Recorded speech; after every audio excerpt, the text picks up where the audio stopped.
Olá! Hoje eu estou aqui com a minha amiga Priscila. Ela vai se apresentar e a gente vai bater um papo super bacana sobre maternidade.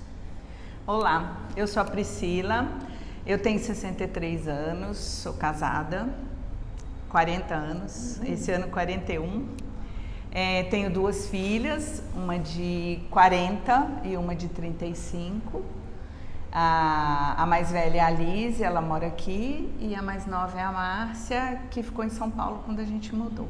Então vai ter assunto. Pri, quando você se tornou mãe pela primeira vez, como é que foi essa emoção? Como é que foi esse momento? Você já esperava, você queria, você desejava? Como é que foi isso? Olha, assim, eu namorei pouco, mas todo namorado que eu tive eu achei que eu ia casar. E aí depois, no meu processo de análise, eu fui descobrindo e entendendo que isso tinha a ver com o desejo meu de ter a minha família. Ah, que legal. Entendeu? Então, era uma coisa... Você tem família grande? Não, nós somos 4 irmãos, né, de 2 casamentos. Eu e meu irmão mais velho, né, do primeiro casamento do meu pai, minha mãe faleceu, eu era pequena, e 2 do segundo casamento. E aí a gente viveu entre Rio e São Paulo, de formas que os 2 do segundo casamento estão lá e os 2 do primeiro casamento estão aqui, né? Então, assim, a família não é grande, né? Quando eu entrei, passei a conviver com a família do meu marido, aí sim, é uma família maior, eles são só 4 irmãos, mas meu sogro tinha 13, minha sogra 10, então, assim, é uma realidade que não era a minha. Então é isso, assim, eu sempre tive vontade. E aí, quando eu namorava meu marido, a gente conversava, né, de ter filho, a gente tinha quantos filhos a gente queria ter, a gente tinha os nomes, né, o sexo, tudo conversado, como se a gente, né, sabia que não podia tudo, né? planejar assim, mas era assim que a gente fazia.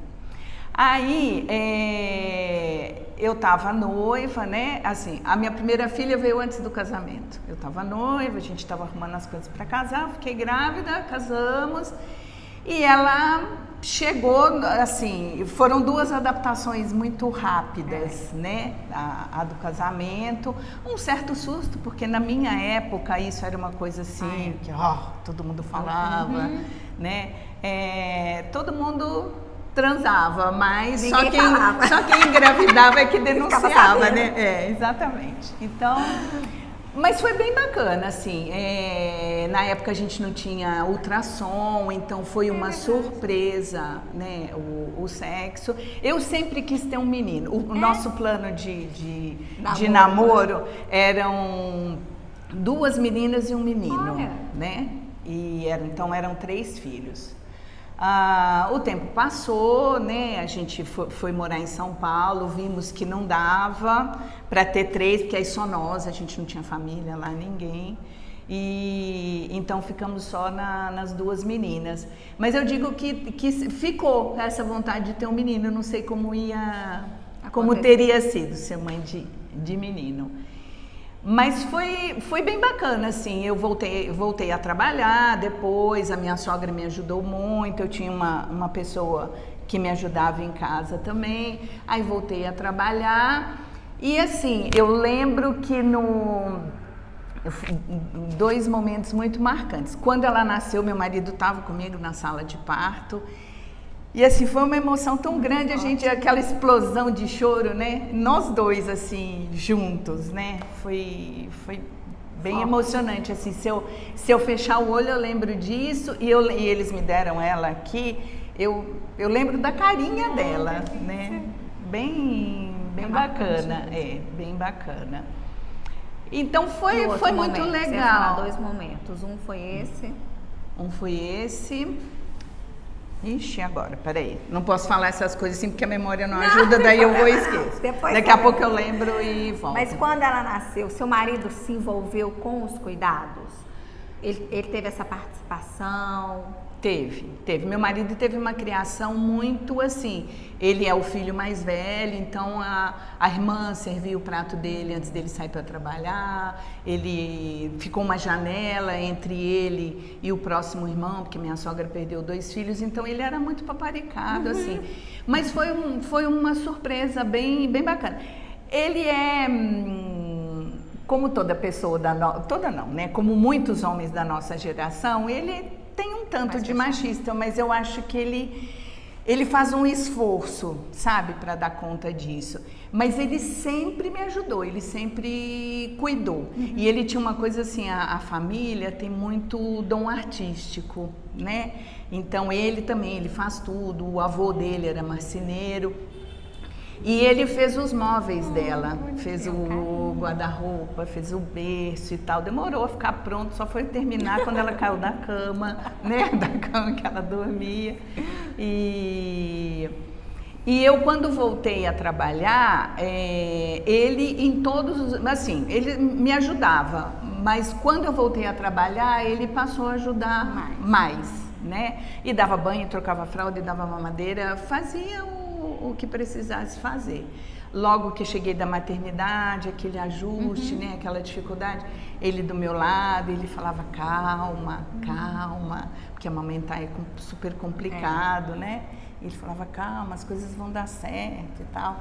Enfim, ele sempre foi bastante parceiro nesse aspecto. E teve um dia que a gente estava conversando sobre isso, de machismo, dessa coisa estrutural, e eu estava falando assim, olha, hoje ele não me ajuda muito, tem que ficar pedindo, mas quando vocês eram pequenas, estávamos nós três conversando, seu pai fazia assim, assim, assim, aí a gente riu, né, e falou assim, mas olha que fala machista, né? Ele me ajudava, né, por quê? Porque era isso mesmo, o papel era da mulher, era a gente que tinha que fazer, né, mas ele sempre foi bem parceiro, bem companheiro. E quando você retornou para o trabalho, você sentiu alguma culpa, alguma coisa, ou isso foi muito tranquilo para você? Não, culpa, não me lembro de ter sentido culpa, mas assim, foi muito difícil. Eu lembro que eu chorei muito no primeiro dia. Eu trabalhava no banco na época, aí deixei ela na minha sogra, fui pro trabalho e aí entrei já chorando. Aí vai melhorando, vai passando, né? Eu trabalhava 6 horas só, então um instantinho. Mas é difícil, faz falta. Né? Com a segunda foi mais tranquilo isso? Com a segunda foi bem diferente, porque aí nós já estávamos em São Paulo, né? Só nós.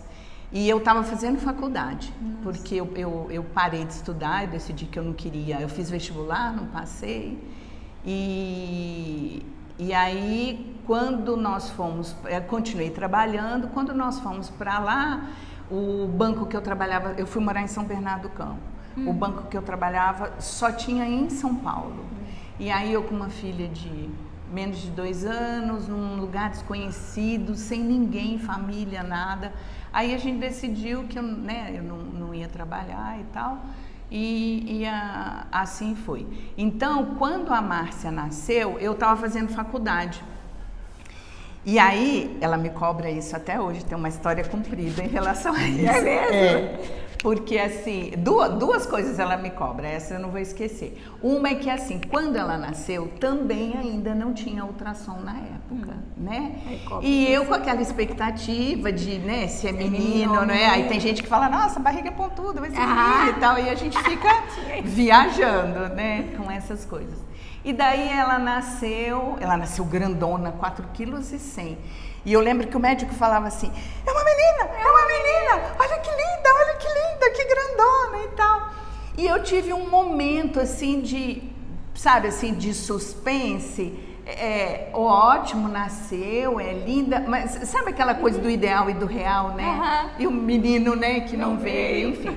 Aí eu fiquei um tempo na sala de recuperação esperando o quarto esvaziar. E aí aquilo foi chegando assim, né? Eu falava, ai, uma menina, tem outra menina. Aí fui dando uma coisa tão boa, tão gostosa. Aí que eu me emocionei. Ele também estava junto, foi a mesma coisa, a mesma emoção. Mas ele saiu com ela, foi lá acompanhar os cuidados e tal. E eu sempre tive o hábito de escrever. Então eu escrevia contando o dia a dia delas, né? Ah, fomos no consultório do vovô, bababá. Então cada uma tinha um caderno. E aí eu relatei isso, assim, da minha maior sinceridade, né? Falei, ai, quando a Márcia nasceu, eu fiquei assim, com uma cara de ué, né? Mas depois o tempo passou, nossa, mas isso rendeu, isso rendeu. É, porque me recebeu com cara de ué. Ai, gente. E de fato, isso foi uma marca para ela. É. Isso foi uma marca para ela que ela levou, assim, isso apareceu várias vezes na nossa relação, né? Mas ela entende hoje? Sim, sim. E aí ela conta que assim, ela um dia levou o caderninho no trabalho, né? E foi mostrar. E ela disse que as amigas ficaram enlouquecidas, falaram, nossa, que coisa mais legal, ai, que lindo, ai, isso, ai, aquilo, nossa, olha o que você fazia. E ela acho que foi ficando mexida com aquilo, porque ela, tão pequeno, de né? tanto registro, ela pegou uma coisa, né? Mas a gente é assim, né? A gente funciona assim, não tem jeito. E... Você estava falando da faculdade. Aí eu estava fazendo a faculdade, porque aí a gente pensou assim, a gente queria ter mais filho, foi planejado mesmo, né? Falei, bom, se eu não engravidar agora, eu só vou engravidar depois de formada. Aí vai ficar uma distância muito grande entre elas, eu não queria isso. Eu falei, não sei o que vai acontecer, se eu vou trabalhar, como vai ser. Eu falei, eu acho que eu quero agora, né? Aí a gente decidiu, elas têm 5 anos de diferença. E aí eu voltei para a faculdade, eu não dei conta de não acompanhar, porque eu sou muito certinha, assim, sabe? Depois que ela nasceu? Depois que ela nasceu. Aí eu coloquei ela no berçário, com 1 mês eu coloquei ela no berçário. Aí sim eu tinha um movimento mobilizado pela culpa, porque assim, eu levava, né, eu estava em conflito entre o que eu queria fazer e o que eu queria fazer aqui, né? Então eu levava de manhã cedinho, a faculdade era 7h30. Eu deixava a Lísia na escola, deixava ela no berçário, deixava a Lísia na escola, ia na faculdade, pegava a Lísia e pegava ela. E eu não autorizava o berçário a fazer nada com ela, só trocar, só o que fosse preciso em função do horário. Porque era eu que tinha que fazer quando chegava em casa. Aí eu ia, eu dava banho, eu trocava, eu alimentava. E aí eu ficava geralmente bem cansada. Então eu lembro que eu punha ela aqui assim, ó. E aí ela cochilava e eu também. Nossa, Então foi assim, isso para ela mexeu, né? Tanto que elas brincam entre elas, quando elas têm lá aquelas brincadeiras de irmãs. Ela fala assim, você não foi planejada, né? Gente, não faça isso. E eu fui planejada, você não foi, né? Aí ela fala, mas eu não fui recebida com cara de ué. Eu era para ser um menino, você. E aí, como a gente estava lá sozinho, né? Um pouco pelo aspecto financeiro também, a gente achou que estava bom, que a gente ia ficar assim. E lá você né? teve rede de apoio? Assim, você deixava ela no berçário, mas você tinha alguém, às vezes, para você poder ir trabalhar ou estudar? Então, eu não, eu fiquei um tempo sem trabalhar, e assim, dei um pouco uma pirada, sabe, em relação a isso, assim. Uma vez eu escutei uma pessoa falando que toda mãe surta um dia. Você deu essa surtada? Não exatamente por ser mãe, mas assim, eu fiquei meio... Mas foi até antes dela nascer, porque eu trabalhava, né? Então assim, eu conciliava tudo. Aí nós fomos pra lá, eu fiquei assim, vazia, sabe? Sem fazer nada, trabalhava desde 17 anos, né? Aí... não deu certo, assim, fiquei meio mal, aí até fui fazer terapia, e aí nessa época eu falei, não, eu vou voltar a estudar, mas agora eu vou fazer o que eu sempre quis, aí, que era psicologia, porque antes eu tinha feito vestibular para economia, para administração, para química, influenciada pelo meu marido, sabe? E aí fui fazer psicologia. Mas você já tinha uma filha? Eu já tinha uma filha e engravidei da outra no primeiro ano da faculdade. Você acha que o fato de ter sido mãe te influenciou para essa ressignificação do que fazer? Do que fazer? Eu acho que não, sabe? Porque eu estava até lembrando disso hoje lá em casa. No final do ginásio, na minha época era ginásio, eu tinha uma amiga 2 anos mais velha que eu morava em Niterói nessa época. E ela fazia clássico. E a gente ficava muito juntas, eu ia para casa dela à tarde e eu ficava lendo os apontamentos dela de aula. E eu ficava encantada com os apontamentos de psicologia. Mas eu achava que aquilo não era para mim, entendeu? Eu falava, não dá. Acho que, enfim, eu tinha umas ideias sobre quem podia ser psicólogo.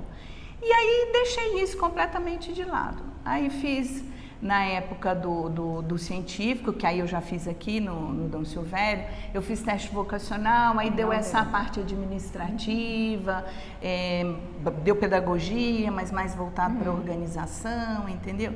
Aí eu fiz, acho que economia, administração, e meu marido fez minha cabeça para eu fazer química, porque na época ele fazia química. E aí não passei. Aí falei, que sabendo que ia mexer com esse troço, não. Aí larguei mesmo para lá. Só continuei trabalhando. Aí quando aconteceu tudo isso, eu falei, não, agora eu vou fazer o que eu sempre quis, né? E foi ótimo, acho que era isso que era para mim mesmo. Eu tô te perguntando porque às vezes quando a gente se torna mãe, a gente faz muito esse questionamento, né? Autoconhecimento, a gente busca mais o que a gente quer para a vida da gente. E às vezes, por você já estar grávida, né? Já estar esperando a segunda, às vezes para você decidir deixar ela com 1 mês no berçário, porque você queria mesmo fazer aquilo ali, né? Então, por isso que eu perguntei, era uma ressignificação, mas não necessariamente por causa da maternidade, não foi. Pelo menos não tenho uma tomada de consciência disso até hoje. Acho que foi mais uma decisão de vida mesmo, sabe? E uma outra coisa, depois que a primeira filha nasceu, você teve alguma preocupação, você e seu marido, de ter um momento a sós, viajar só vocês dois, ou sair toda quinta, sei lá, alguma coisa assim, para o casal, ou vocês não tiveram essa preocupação? Não, a gente não tem, até por conta de como a gente vivia lá, a gente tinha pouca possibilidade de deixa com quem, deixa onde para poder sair, né? Então a gente começou a ter um pouco mais isso quando elas cresceram, que vinham para cá passar férias. Aí a mais velha vinha, mas a pequena ficava, né? Então a gente tava sempre com uma delas, então a gente tinha que se inventar naquela situação mesmo, que era a realidade nossa, né?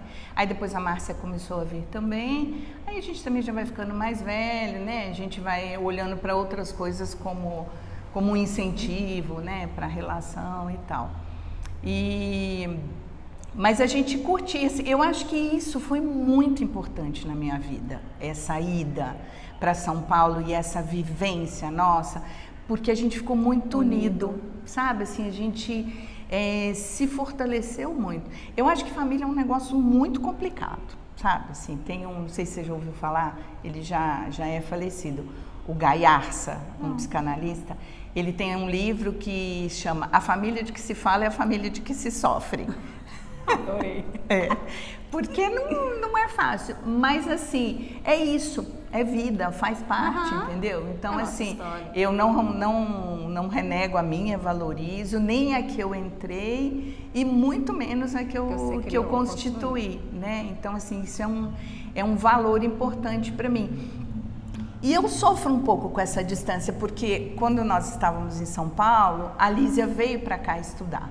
Ela tinha 17 anos, porque a gente estava assim, querendo decidir vir embora, né? Então a gente até forçou um pouquinho a barra para ela fazer vestibular aqui.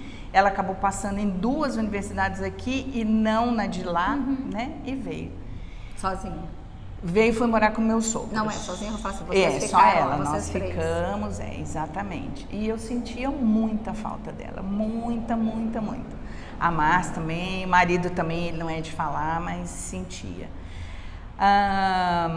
Enquanto a gente ainda estava na perspectiva de vir, eu estava lidando melhor. Quando a gente viu que não ia dar para vir e começou também assim, a gente tem que pensar, bom, caminhamos até onde? Não podemos jogar para o alto tudo que fizemos. A aposentadoria começou a ficar mais próxima, né? Eu já trabalhando no serviço público, então era uma desvantagem grande se abrisse mão disso, então a gente escolheu ficar. Aí foi difícil, porque aí assim, a separação foi forçada, né? Mas ela estava feliz. Assim, vazio, né? Quando sai de casa. E, bom, aí as coisas caminharam bem, aí pulando para uma coisa mais recente, que foi então quando a gente aposentou, que decidiu vir embora, daí a Má foi chamada para um concurso público que ela tinha feito, nem lembrava mais do concurso, foi chamada.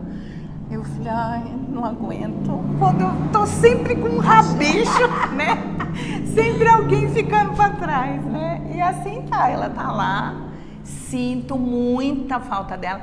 E teve uma coisa diferente, porque assim, a Lízia ficou conosco até os 17 e veio. A Márcia ficou conosco até os 30, né? Foi mais tempo. Sabe? Então fica mais tempo, você briga mais, você convive mais, é tudo mais, né?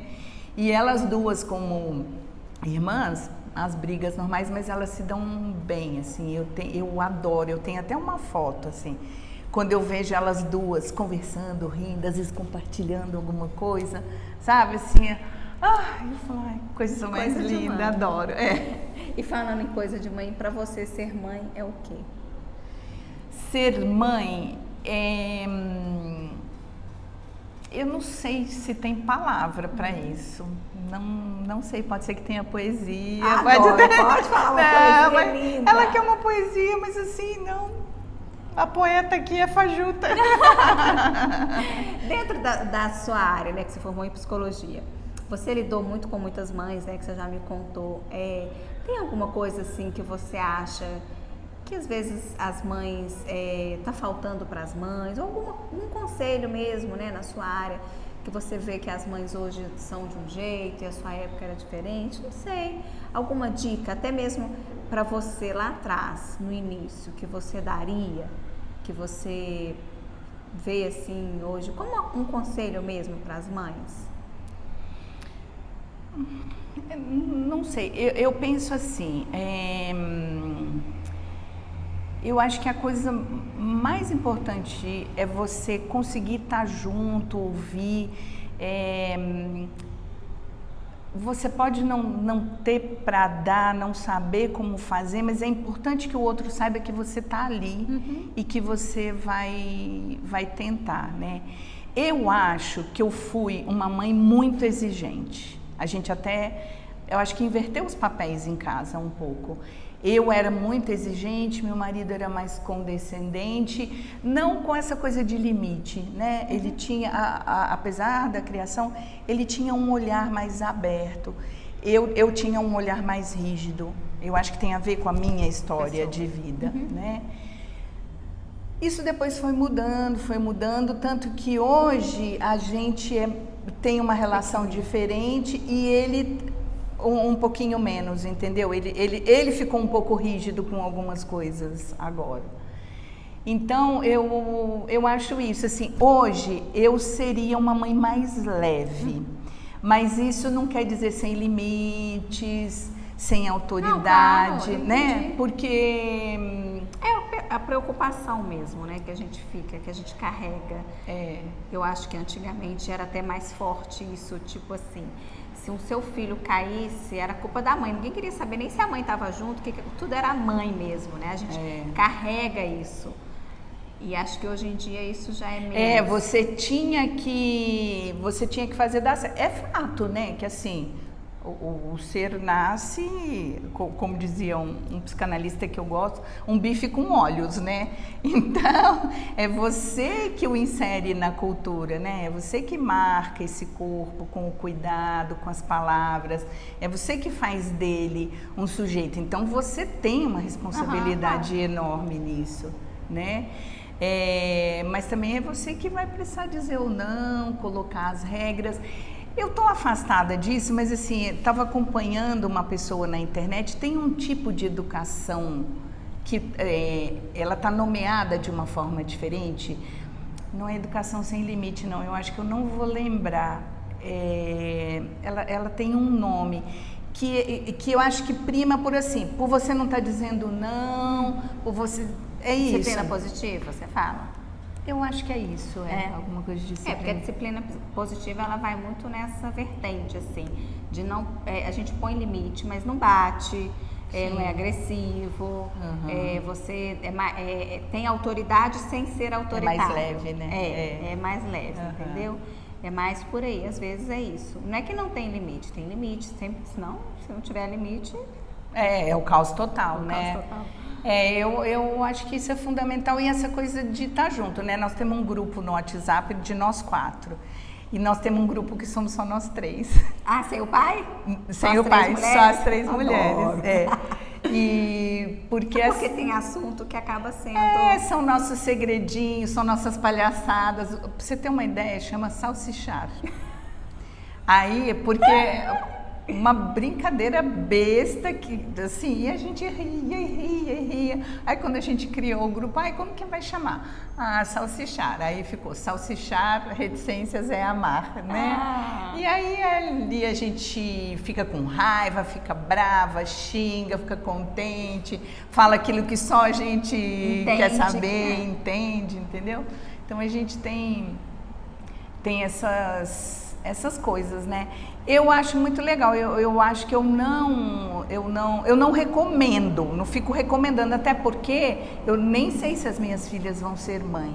Eu sei que elas valorizam família, né? Elas prezam muito, mas elas falam assim, mãe, eu não sei se eu vou ter, não dá, né? Tá pensando diferente. Eu já fiquei muito frustrada com isso, porque eu queria muito ter neto, né? Hoje eu tô mais tranquilo, nem falo mais no assunto, mas eu vou gostar bastante se chegar, seja do jeito que for, porque também o tempo vai passando, vai ficando mais difícil, né? Então, seja delas mesmas, seja adotado. Eu guardei todos os livros infantis, todos os discos infantis, né? Aí eu falo para elas assim, olha, se demorar muito, meus netos vão brincar de empurrar minha cadeira de rodas, porque, né? Então, eu não sei se virar, porque eu não sei se é só essa coisa de continuidade, a perpetuação, porque eu vou morrer, não vou ver nada a perpetuar. Mas eu acho que é vida, né? Eu acho que sempre que nasce uma criança é a vida que se renova, né? E viver é bom, né? É difícil, bom, mas é bom. Pensou na poesia? Não pensei, eu não consigo escrever assim. Escrever é um ato falho. Não consigo. Mas assim, sem poesia, só para dizer para você o que a maternidade te trouxe. A maternidade me trouxe identidade. Sabe por quê? Quando eu digo que todo namorado eu achava que eu ia casar, porque eu acho que era uma história minha da falta que eu acho que eu tenho da minha mãe. Porque eu não lembro dela, ela morreu, eu era muito pequena. Então, era como se... uma pertença, você precisava se sentir meu pai se casou logo, a minha madrasta, eu inclusive chamo ela de mãe, tivemos lá nossas dificuldades, mas assim, ela, né, criou a minha e meu irmão, nós continuamos a nos constituir como uma família. Mas assim, eu tive uma mãe, né, e houve um silêncio muito grande, acho que até pelo sofrimento do meu pai. Então, uma tia minha, irmã dela, que sempre me abasteceu muito de informações. Tá. Não só do afeto também. Eu acho que afeto não faltou, não. Porque o que faltava não podia ser dado, né? Não tinha como trazer de volta, né? Mas eu gosto muito de história. Então, as histórias, era ela que me contava como que ela era, como que fazia. E coitada da minha tia, repetiu isso infinitas vezes e eu chorava. Hoje eu me emociono, mas eu não sofro mais com isso. Porque aí isso foi sendo incorporado, a maternidade me ajudou, né, com essa coisa do lugar de mãe, do papel de mãe, do ser mãe, entendeu? Acho que a minha mãe teria sido uma mãe muito rígida também, ela era muito exigente, ela era uma pessoa ótima, todo mundo fala até hoje, mas eu acredito que ela teria sido bem exigente porque era assim, na época era assim, né? Então, eu acho que a maternidade, para mim, isso me trouxe identidade. Eu curto muito, gosto. Que bom, obrigada. Você quer falar mais alguma coisa? Não, acho que tá bom, não sei se você queira. Não, eu queria só poesia. A gente vai ficar para depois, porque eu sei que ela vai me mandar um texto depois no WhatsApp. E aí eu vou compartilhar. É porque ela tá postando muito em mim. Não sai assim, não. Obrigada, meu querida.